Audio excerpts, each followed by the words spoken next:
Welcome to Everything Co-op, bringing you information on how cooperatives can help improve your quality of life. This show is being sponsored by the National Co-op Bank, NCB. The NCB is dedicated to strengthening communities nationwide for the delivery of banking and financial services for the nation's cooperatives, their members, and other socially responsible organizations. For more information on the power of community ownership, visit ncb.coop. That's ncb.coop. Now stay tuned for your host, Vernon Oakes. Good morning, everybody. This bright, wonderful morning with the snow coming down was beautiful. Looks great if you can be inside looking on the outside. But driving here an hour ago, I saw a couple accidents already on 495. So be very, very careful out there. A lot of people just don't know how to drive in snow. But what we're going to talk to you about this morning is saving money. If you are a church or a school or nonprofit, there is a new co-op in Washington metropolitan area called the Community Purchasing Alliance. And they've come together. They started maybe 3 years ago with an idea of how to get churches to save money on the things that they buy. And if you recall, if you've listened to me before, a co-op, it can be any business that you can think of. Can be a cooperative. The co-ops form, there's about 4 basic ones, but there's all kinds of different co-ops that can come together. So it's a group of people to come together. If they want to own a business, they could be if the workers, employees own it, it could be called a worker cooperative. If the people that buy the products and services of a business, it is called a consumer cooperative, and housing co-ops and credit unions are examples of consumer cooperatives. The members own the credit union, and they can become on the board of directors and manage and control it. So the other 2 types is if people come together. A lot of farmers will come together to market their products together. They grow their products and they come together so they can get to different markets and have a volume of products so they can get a better price. And also people will come together, farmers do this, and this group of people, churches and schools, came together so that they could buy products together, purchasing co-ops.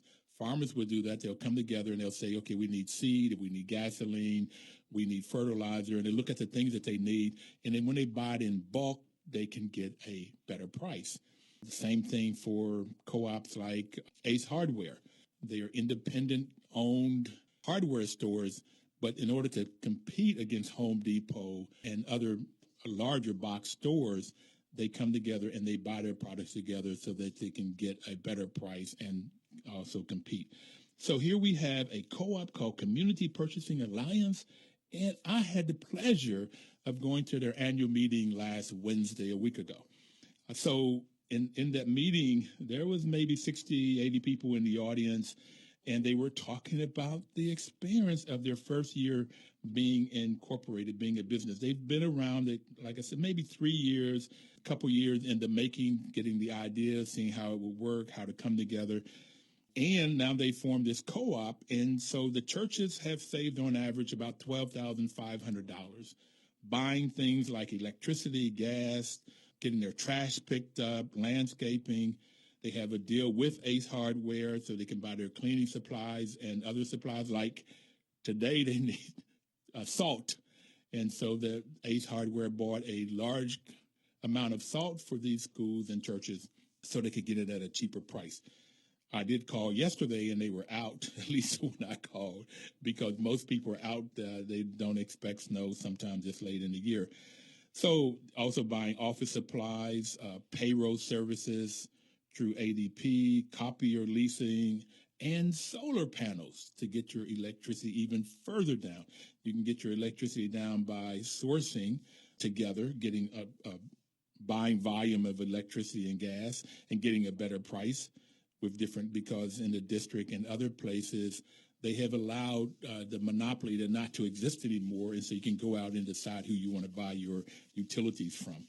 So you get all of these different products, and they're looking at even getting more products through the years. When they started out with maybe 30 people coming together with an idea, And I think I read that they have 120 members right now. I'll look that up to see, and maybe somebody can call in and tell me.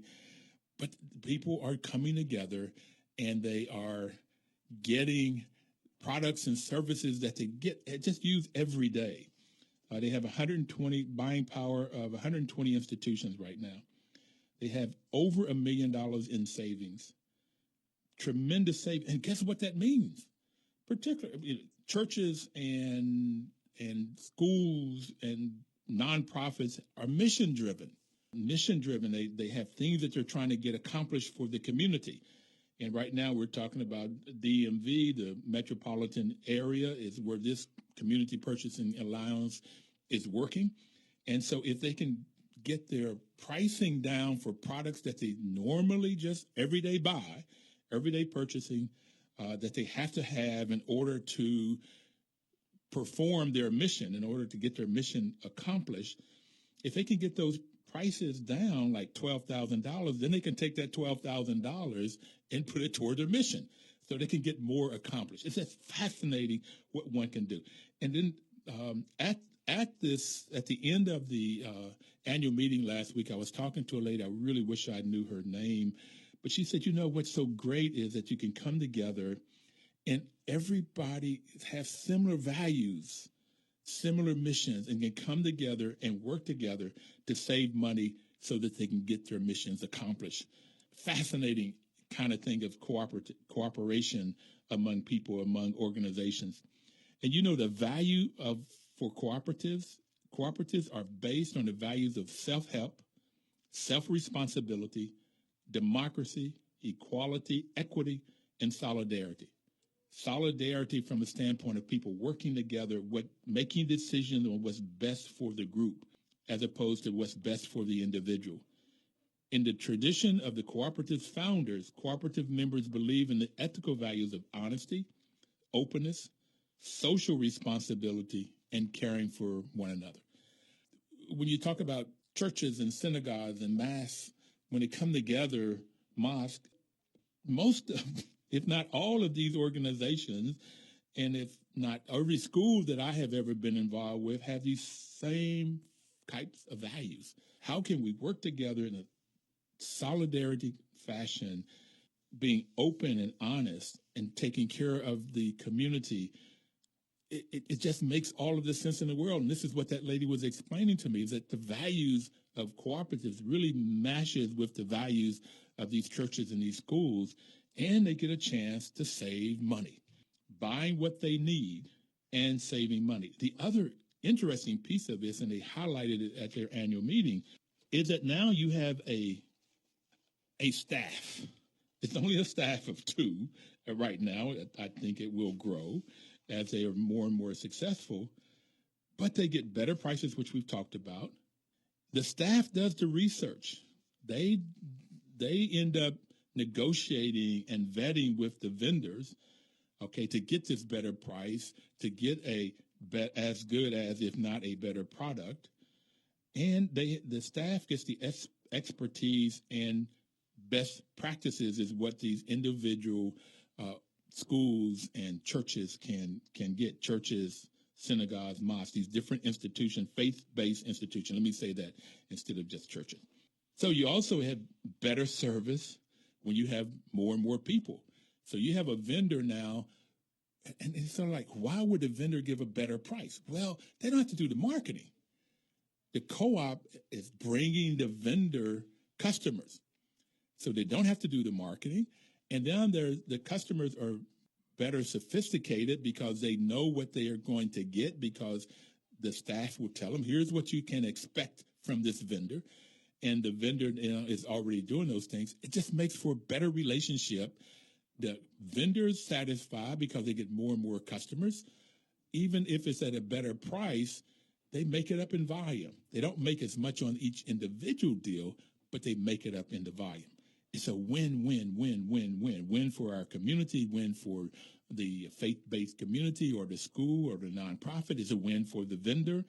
And you keep the money in the neighborhood because these vendors are from right here also. And I've already talked about the benefit of support, the common interests and values of all of these institutions, faith-based, and schools. I'm just excited about this Community Purchasing Alliance, this new cooperative in the DMV. So that's why we're talking about it today. And if you have any questions or if you have any comments that you would like to make, you can dial 1-800-450-7876. And the National Cooperative Bank is sponsoring this program to give you information so that you can either start a cooperative, or if you're a faith-based nonprofit or school, a particular private school or a public charter school, you could get a hold to the Community Purchasing Alliance to get some of these same benefits, lower price, better product, somebody else negotiating the contract for you. There are two young lawyers there that will both negotiate if you have a trash collection, a waste collection contract. They can look at your contract for you, see what's in it, and sometimes there are some hidden clauses. As a property manager, I've had to deal with some contracts of different trash, and sometimes they'll have clauses like if you don't give them a 90-day notice of when you're going to cancel their contract, then it automatically rolls over for 1, 2, 3 years. So you've got to know what's in your contract to know when is best for you to cancel it so you can get a better contract and perhaps even better service. So co-ops are, like I said, it can be any kind of co-op that you wanted, that you can talk about. Any business that you can talk about can be a cooperative. It's exciting. It's fascinating to both save money, get the products. And as a property manager, I have looked into getting their co-op, their leasing of their copiers. And also for a couple buildings, I'm looking at the possibility of doing some solar panels. So if you're a housing cooperative, particularly if you're affordable housing co-op, you may want to look at this Community Purchasing Alliance. If you are a public or private school, look at it to see how you can make savings, and or a faith-based institution. So we've talked a lot about the principles before, and we'll talk more about that. But a co-op is something, it's an organization where the members own the cooperative and they control it. And that is what is very, very, very critical. Again, if you have any questions or comments, you can call in at 1-800-450-7876. I would love to entertain any thoughts that you might have about this. And we're going to take a break. And we'll be right back to talk more about Community Purchasing Alliance and cooperatives and the benefits of these cooperatives to our community. We'll be right back. Don't touch that dial. 1450 WOL. Information is power. That's WOL's motto, and that is absolutely, totally correct. And we're trying to give you the information that you might need to have the power to, as I saw a sign at Greenbelt Homes, which is a cooperative in Greenbelt, Maryland. It said that cooperatives gives people the tools that they need to control their destiny. The tools is nothing but education, getting knowledge so you can control your destiny, getting knowledge so you would have power so that other people are not controlling your destiny. So a definition of a cooperative, any business that you can think of can be a cooperative. The values we've talked about, the principles of cooperatives. The principles of cooperative, the first one is volunteer and open membership. And I like co-ops when I first found out about that, because being an African-American, being black in America, you find a lot of times that businesses were not open to us. They would discriminate, even after slavery, Jim Crow periods, we could not even get housing. The FHA would not make loans to, which I found out was a co-op built in 1944. They could not get a co-op housing co-op in 1944. They would not allow, FHA would not allow African Americans to join. So co-ops are open, and this Community Purchasing Alliance is open to everybody. And right now we have Marilee on the phone. Good morning, Marilee. How you doing? I'm doing well, Vernon. How are you today? I'm doing just great on this sunny Snowy day. I know the sun's up. I haven't seen it, but it's up. Watching the snow come down here, too. So, Marilee, what church are you with? I'm with Christ Lutheran Church. We're at 16th and Gallatin Street, Northwest in D.C. We're a relatively small church. We have 100-some members, and usually on a Sunday we'll have between 80 or 100 people worshiping. Mm-hmm. A very committed, diverse Christian organization, and we have great expertise in our congregation in many, many areas. But as president of our church council this last year, I realized that I was having to sign off on contracts in areas which I had no expertise, nor did we have anyone in our congregation that had that level of knowledge and, ability to read a contract and understand what we were committing to, which is the reason that we ended up happily participating in the Community Purchasing Alliance. So you joined to get the expertise that I talked about earlier that the staff brings. The staff that they have is 2 people, but they also have a couple lawyers that work with the staff to help out with these contracts. Yeah, that's true. And the interesting thing, Vernon, is that there's expertise in the membership. So, for example, some of the very large churches that are members have a very skilled building administrator or facilities manager on their staff that we, as a smaller organization, can tap into. And every member is so willing to share their own expertise when a question or a problem or a concern arises. So while we absolutely love the staff of the CPA, what really gives it even more impact and reach, if you will, is the fact that there's expertise in the other members of the co-op that share, and they are willing to share with all, among all of us. One of the things I've found out in this my cooperative experience, which has only been about 20 years now, is that every time I go to a conference or like the annual meeting of Community Purchasing Alliance last week, with how warm people are to each other, but how people easily pass the knowledge, pass the information on from one person to another. It's not like people will hold the knowledge back like I've got something and we're competing. It is we've got information and we want to share it. We want to see you successful. So yeah, that's excellent. Now, what about your small congregation? What about your savings? Have you been able to calculate your savings? Yes, we certainly have. And it started out let me just give you a couple of examples of the kinds of savings. We've just been participating now as members maybe for about 5 or 6 months. But what was very helpful for us was a kind of easy on-ramp to participation in which the Community Purchasing Alliance invited us to participate in an RFP for a contract for electrical power and natural gas. And believe me, that was a great example of a contract where I felt very intimidated as president of the council to be committing our congregation to a contract that I had very little expertise or knowledge or understanding of, what would be a good rate for kilowatt hours, and how shall I be looking for aspects of renewable energy that would be folded into the contract. So without any upfront commitment on our part, we were able to sign on to the RFP as one of many churches that were at that point going together to present this RFP for electrical and gas. And that shared expertise I mentioned earlier, and the lawyers who are involved and the staff were able to really scrub the contract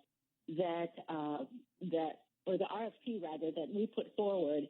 And then with the contract that came back, or the offers that came back from several electric companies, were weighed against one another, both for the term of the contract, for the kilowatt hours, for the commitment that we would be making. And then individually, we were able to say, does this work for us or not? So even though we were part of the RFP, we were not committed at the front end to necessarily signing anything until we were satisfied. And we were satisfied both with the shared expertise and then ultimately with the rate that we committed to. So for us, being part of a bigger volume of purchasing power was really very helpful. And have you been able to figure out any savings yet? we know we're paying a lower kilowatt rate, and so it's always a little difficult on that kind of thing on power usage to track because of differences in weather year by year. But we are confident we have a lower kilowatt hour rate. Let me give you another example. You were referencing earlier the trash and recycling contract. Mm-hmm.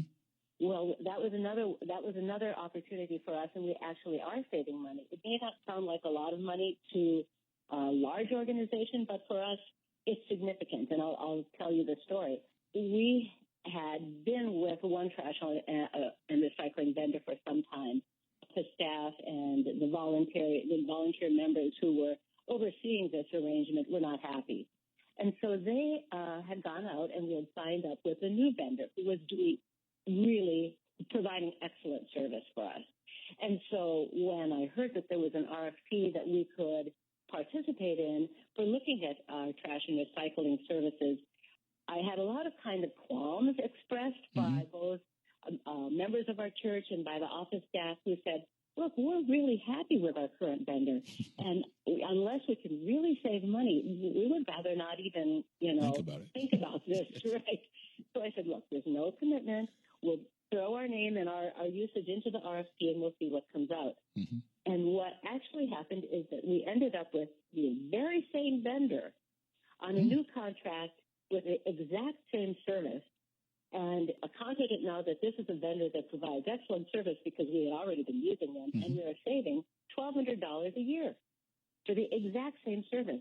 Now, for our small congregation, $1,200 is a piece of change. That's got to come out of someone's own giving. Members give to the church, and it's every offering plate every Sunday. So that $1,200 really means something to us. That is money, as you mentioned earlier, that can be redirected to supporting the mission, as opposed to paying for the service at a higher rate as opposed to the lower rate that we're now enjoying. Well, see, the amount of money doesn't really make a big difference. You've got a congregation of a little over 100 people. $1,200 is significant. It is. And when in reading the community purchasing allowance, it said that the smaller churches on average save $7,000 a year. And with 5 services, if they picked out 5 services. So you've talked about a couple. So you had a lower kilowatt hours on electricity and $1,200 a year lower with trash with the same vendor, which is also interesting. You got a vendor that you really liked and same vendor. In a larger church, they're saying could save as much as $28,000 or saved as much as $28,000 per year on average. And I know a lot of ministries that would love to have a portion, if not all of that $28,000 to do their work. That's right. And on top of that, we've got our discounted arrangement with Staples and OfficeMax, Ace Hardware, as you mentioned. We've got those resources. We've got with Ace Hardware, the local owned, brand of stores, and they're so willing to help and step up and give us access to products that they may not even stock right in the store, but they say, no problem. We've got a huge catalog, access to products and the needs that any facility is going to see, whether it's anything from paper to ice melt, as you mentioned, to any of the cleaning products and supplies. So we're just really thrilled. It's early for us to say how much are we saving on those particular arrangements, but we're happy to know that, first of all, they are guaranteed lower rates, and we have access to products that if we're going to walk into a large box hardware store, we might or might not be able to, A, save any money, or B, get the products that we need at the time that we need it. Marilee, we have to take a break. Can I get you to stay on? Because I've got a few other questions I'd like to ask you. Okay, so glad to. One is I had a senior moment, so I cannot remember Gina, the president of Ace Hardware, Gina Schaefer. Okay, it came to me, who spoke that night, who's very gracious and fits in with this cooperation among cooperatives, which is the 6th principle. So we're going to take a break, and we'll be right back. I have a few more questions for you. Thank you so very much for calling in, and we will be right back. 1450 WOL.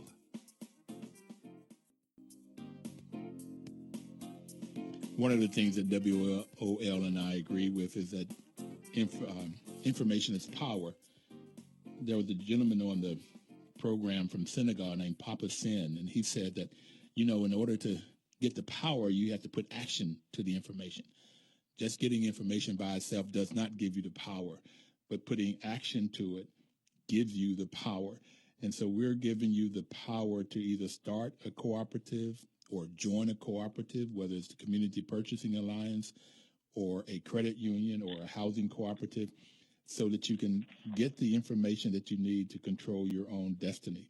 And in the Community Purchasing Alliance, when the members save money, whether it's $1,200 on a trash collection or savings on kilowatt hours for electricity, then they will have monies to put toward their missions. And the missions, a lot of times, is helping those that are less fortunate. Is the mission, or getting folks the education that they need. So they'll have more money to do this so that our community at large, the Washington, D.C. metropolitan area is better off, and the United States is better off, and therefore the world is better off. So this Community Purchasing Alliance, every little bit of thing that we do, it just goes out. It goes out, what they do. And Marilee is from the Christ Lutheran Church, which is a small church in Northwest D.C. that joined this saving money. Now, what I wanted to get back to you said that you were not even a member, and they helped you to join in on a couple RFPs. Correct. So they made it easy for you to get information to decide. Now, did you become a member? Yes, we have. And in fact, it was quite an easy sell then. I mean, as you can imagine, when our stewardship committee or our church council sits around and decides on a brand new expenditure like a membership in a co-op, there will be questions around the table because every dollar in our budget is already allocated to something really important. And so when it was time to join the co-op, we could already look at the fact that we had saved $1,200 just on that one piece, on that one contract, so that the fee to join the co-op was a very easy commitment, because by then we saw, look, we've saved this much just on this one small thing, and we have this opportunity to enjoy the power of volume purchasing, where in the past we would never, or on our own, we would never be able to have that kind of purchasing power. Mm-hmm. And so the third principle for cooperatives is members' economic participation. So for your church, what was your buy-in? What was your member investment?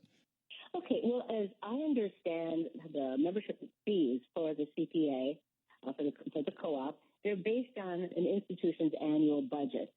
And so we look at our budget, what is our total revenue and expense budget of the year, and then the fee is based on that on a sliding scale. So our commitment was $750, and then subsequent years it actually goes down. It becomes a much lower rate, at least for, as I understand it, the next couple of years we will only be paying $100 for our membership fee.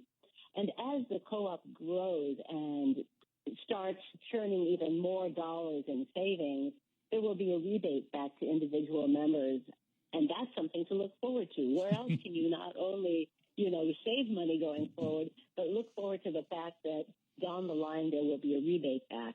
So we're very, happy with the whole concept of the co-op. It's terrific for us. In this third principle of members' economic participation, it goes both ways. In your case, you have a budget of less than $400,000, so your membership fee is $750, and that's a one-time fee. And then after that, for anybody that has a budget of less than $750,000 a year, which you would fall into, it's $100 a year.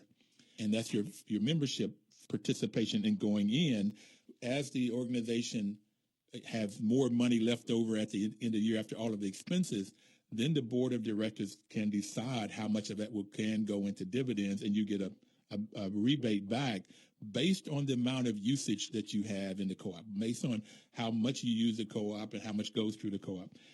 Now, if you are an organization that has a budget of $1 million, then your participation your buy-in would be $2,000 a year, and you'd only pay $2,000 buy-in and $200 a year after that.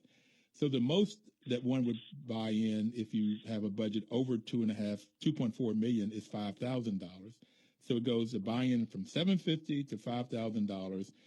And then if your budget is over the $2.2 million, you would have a ongoing of $500 per year after the buy-in.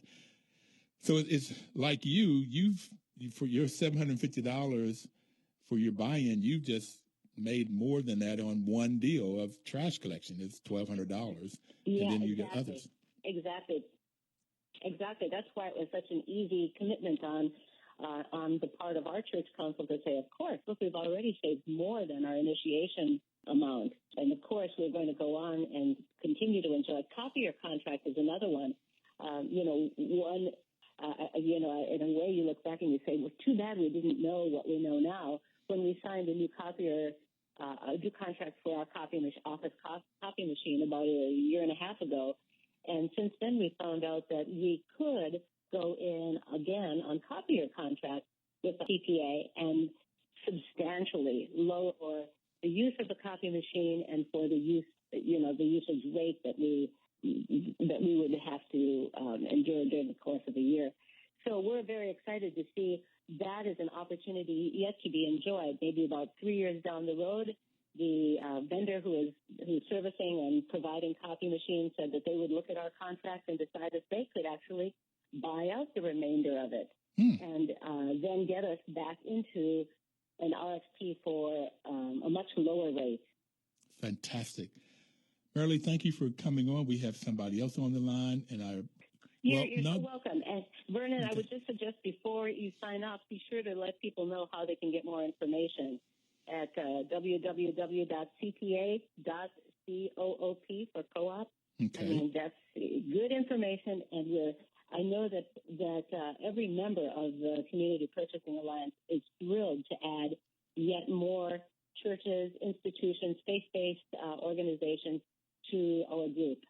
Thanks again for everything and sharing this information, Vernon. Well, the other person dropped, so if there's anything else you would like to say, because I was going to have this Community Purchasing Alliance and www.cpa.coop, and CPA is for Community Purchasing Alliance. And you can get the executive director, Felipe, at Felipe, Felipe, at cpa.coop. And he would be glad to answer your questions or send you to different members if you have questions or if you want to talk to people like Marilee. Anything else you want to share? Yeah, let me tell you one little story just about that shared expertise within the group. A couple of weeks ago, our church fire alarm system suddenly encountered a problem, and that is we had, I don't know if you have ever heard of, you personally have, but people on the air may not have heard of an annunciator panel. But the annunciator panel in a fire alarm system is the panel that, in case of a fire or a fire emergency, would let the firemen know where in the building the problem was occurring, so they would save time and go straight to the source of any kind of smoke or fire. Well, our panel started beeping, endlessly beeping, and that meant it had failed. And so we got in the company that installed the system, and it turned out that we did not, we had somehow in our small group overlooked the fact that we might want to have a maintenance agreement on the annunciator, on the whole system, and certainly on the annunciator panel. And so investing in repairing the annunciator panel was going to be a substantial sum. And the company that installed said, but you could get the maintenance contract, and, that will cover this current expense. And then you will have maintenance going forward. So that sounded good to me, and that sounded good to all of us, except that, again, here we're facing a contract that we had no in-house expertise to review and know whether the rate we were getting was a good one and whether the terms were acceptable. So let me get this straight. Let me get this, Marilee, straight. Is that something happens in your church and you start getting these beep, beep, beep, and you don't know what causing the beep, beep, beep, and you bring somebody in and they say, oh, this is an annunciator panel. And of course, you don't deal with annunciator panels every day in your life. You don't know anything about this thing. I've never heard of it. Okay. Right. All right. And so now they tell you you're at the mercy of the vendor who says, you can buy this service contract and it would include fixing your annunciated panel, and you have this maintenance contract for the next 3, 4, 5, 10, 20, 30 years, whatever it is. That's what you're telling me. So that's what you're facing with. Exactly. Sign here on a dotted line for X dollars a year. Exactly. That's exactly right. And so I had no way to judge whether this was a good agreement or a decent term or a decent rate. So I called Felipe, and Felipe said, well, we have not done that yet in the CPA, but I can put you in touch with a couple of other members whose church facilities have, recently undergone a review of both their fire alarm system and their maintenance agreements. Marilee, hold on one second. Felipe is the executive director of the Community Purchase Alliance. So now you have a partner, a friend, or somebody you can call when you have this problem. So, precisely. So Felipe immediately put me in touch with a gentleman who is a Calvary Baptist Church in D.C., and they have a much larger facility than ours, but they had just recently undergone installation of a new system and also signed on to a maintenance agreement. So I was able to talk to him, basically tell him what our situation was, what the term of our proposed maintenance agreement was proposed, and also what the rate was. And as he compared in his mind, he was able to say, okay, I think compared to what we're paying and what you're proposing to pay, it sounds like you've got a decent deal. So it gave us the confidence to go ahead and sign that agreement because we definitely needed to get that work done, and we didn't have time to do our own, search into who could other providers or other vendors out there, what could they offer us. We needed to commit and get that repair done immediately. So we had expertise kind of on demand, and I see that as yet another big advantage of participation in the co-op. You call, you got someone who knows, and they've just been through the very same thing, and they can tell you, what they learned in the process, and it's expertise that we would not have had in-house. Information is power. Information gives you a lot of power. Marilee, exactly. I just want to thank you for calling in and for giving people this information of you can get better pricing, you can save time, you have expertise, you get best practices, whether it is on trash collection or enunciator panels or kilowatt hours. Okay. Exactly. And I got, up until I started managing properties, I've very rarely dealt with kilowatt hours in my life. And how much are you paying for it each month? It's something that the average everyday person doesn't deal with. So how do you get a better rate in kilowatt hours? Or you had talked about natural gas. So there's a sense that you're trying to make the environment better by what you're using too. Is that right? Correct. That is correct. And our current contract that we've signed has a percentage of renewable energy, which is something that we, as a church, as a faith-based group, are very much committed to doing. In that we want to take care of the earth. God's gift to us is this wonderful planet. And how can we do our part to keep it alive and well and healthy? Marilee, we have to take another break, and I don't want you to leave yet either. No problem. Okay. All right. I'm right here. We'll be right back to talk about renewable energy and saving the planet. Don't touch the dial. We'll be right back.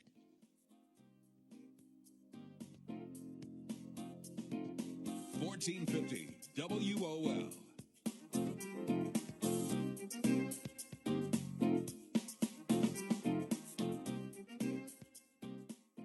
Information is power. The National Cooperative Bank is sponsoring this program to give you information to have power in your life. NCB's mission is to help cooperatives grow by supporting and being an advocate for America's cooperatives and their members, placing special emphasis on serving the needs of communities that are economically challenged. And more often than not, you find economically challenged communities in African American communities, Latino American communities, Native American communities, people of color. And so that's why I'm also very excited about this program to help bring information to communities that are economically challenged, and a financial institution that was created by Congress in 1980s to help economically challenged communities. And they have a very tough job to make sure that when they give a loan to folks that perhaps did not have capital, economically challenged communities, which most other banks would look for first, and may not have a lot of experience in running a business. But what they have found is that a lot of the co-ops don't fail. They don't fail because you have a group of people with different skills coming together, both learning how to run a business and working together to make that business successful. So you don't have the failure rate of co-ops. So they do a very, very good job, and they have good clientele. And Marilee, you were talking about, which is the seventh principle of co-ops before we took a break, and that is concern for community. Right. And that was, you talking about renewable energy and helping save our earth. Yes, and as we, as a church group, have got a very committed and interested group of members who want to pursue greater usage of renewable energy as we go forward. And so just recently, I'll just tell you another quick story. We gathered that group together to talk about were we a good candidate for going into solar energy. Well, it turned out that we had a wonderful, knowledgeable person join us who knew is very much an expert in the field, and he took a look at the placement of our facility. Well, and is he a member of your church? He is not a member himself. He was a good friend of one of the members who brought him in. Okay. And he looked at that, and we have a beautiful, beautiful church building, and it has a slate roof. Well, the slate roof does not lend itself well to installing solar panels on it. And he took a look at our other access.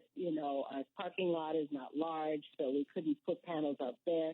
So long story short, is that he said for us, solar energy probably isn't the best option. But, he said, you could explore geothermal.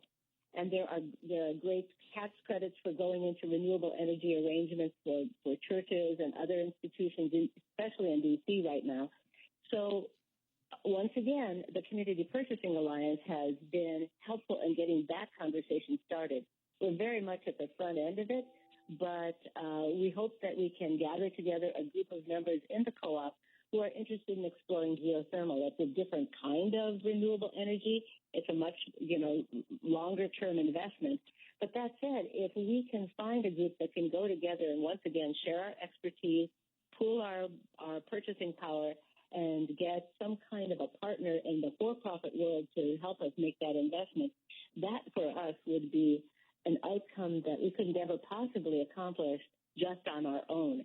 So we're very excited by exploring this prospect as we go forward and seeing if we can get to a point that we can really commit to almost 100% renewable energy. For us, that would be just a wonderful outcome. Okay, so what is geothermal energy? Oh, goodness, I wish, if only I were an expert on that, Vernon. I could give you a long story. But geothermal... Well, I Googled it, while you were talking, because I assume I have an idea of what it is, but it says geothermal energy is the heat from the earth.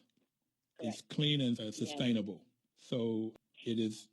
And as I understand it, if you would dig down 10 feet into the earth, you will find a pretty constant temperature of about 55 degrees. And the devices that geothermal is based on, here I am talking about something of which I know nothing, so there's someone out there who's giggling when they hear this story. But these devices for geothermal energy go into the earth, and then the water from your HVAC system is piped through that 55-degree temperature, which in the wintertime raises the temperature of the water to 55, so you only have to heat from 55 degrees up as opposed to from 32 degrees up. Or in the summertime, as your air conditioning the system flows the water through that 55-degree temperature, it lowers it. So you're using the power of the earth to help, modulate, if you will, the temperatures to which you either have to cool or to heat. And it's a very effective system. People are using it in their homes already, and certainly larger institutions have invested in it. And it is something that we hope achievable for us. Well, what's also interesting, Marilee, as you talk, I got that you became a leader in your church. And then by being a leader in your church, you are introduced to a lot of subjects you have had no knowledge that you had to learn. But the Community Purchasing Alliance gives you people that have already gone through a lot of this, so you can get knowledge that you can respect and know that they're not just sort of pulling your leg, or you're going to have to pay a lot more money for it. You are so right, and you couldn't. You put it better than I could have myself. It's very well said. So what I like about co-ops, which is similar to churches, mass, synagogue, you can bring people together. They work cooperatively, and that doesn't mean that there won't be disagreements. What cooperative working is that you learn how to solve your disagreements. You vote democratically, and whatever the vote is, then that's what everybody gets behind and do. And that's what works in a perfect world. Sometimes people don't like it when they don't get their way, but that's a whole nother subject. So working cooperatively just means that you do things that's best for the community. And the other part of it is that when you get a lot of people pitching in a little bit of money, tithing, or that you can do a lot of good with a little, which I find fascinating when I study my church, is how much good we can do when a few people will put in a lot of the people in the church will put in a small amount of money, how much good the group can do. And that's what happens in a co-op. In the co-op, the other part of it I like is the third principle of member economic participation, because what happens is, and I've seen this in affordable housing co-ops, is that at the end of the year, well, first people end up normally paying a lower amount than if they were in an apartment building, but they can also get a dividend. And so there's wealth creation. You have control because it's democratic control. You have members' economic participation in a cooperative environment that is paying the rent. There's autonomy and independence, which is critical. That they have, not only do they own it, but they also control it. The fifth principle is education, training, and information. And that's what we've talked a lot about. It's the different ways that you get information, that you get knowledge, and you get training. So whether it's a worker cooperative, a housing co-op, in this case, a purchasing co-op, this purchasing alliance. And we've also talked about the sixth principle is cooperation among cooperatives. Ace Hardware, the local president, Gina Schaefer, she has 9 stores in Baltimore and D.C. She and her husband own 9 Ace Hardware stores. And that's why you would find that she's very friendly and easy, particularly working with other co-ops. That's part of the principles and the mission of co-ops. And the 7th principle is concern for community. Whether it's the blueprint of how we're going to leave this for our children and grandchildren, or the community, the church, or the community of the cooperative, how each of the members of the co-op are better off being a member of the co-op than they would have been on their own. I love this cooperative world. And I would love to find out how we can get more information to our elected officials about it, so that they would put laws in place so that we can have more co-ops and they can work better, and put more funding. HUD spends most of their money to apartment buildings. And in the apartment building world, most of the people that own apartment buildings are rich people. And in the affordable housing, in the rental place, in the affordable housing co-ops, the people that own it are the everyday people that live in it, and they get the benefits from it, and they also take better care of it. It just seems to make more and more sense, Marilee, as I study this, as I get involved in it, that more monies of our tax dollars should go into this co-op world, because everyday people, they are the ones that get the benefits. 1% people, the 1%ers, the one that make the largest income, they right now get about 60% of the total income in the U.S. So that means that the 99%ers, me, now I don't know about you, you may be in the 1%ers, you may have $1 billion network or more. Billion, I said. Okay. But for most of us, we only have to share the 40% of the overall income. So this co-op is a way that we can spread the wealth.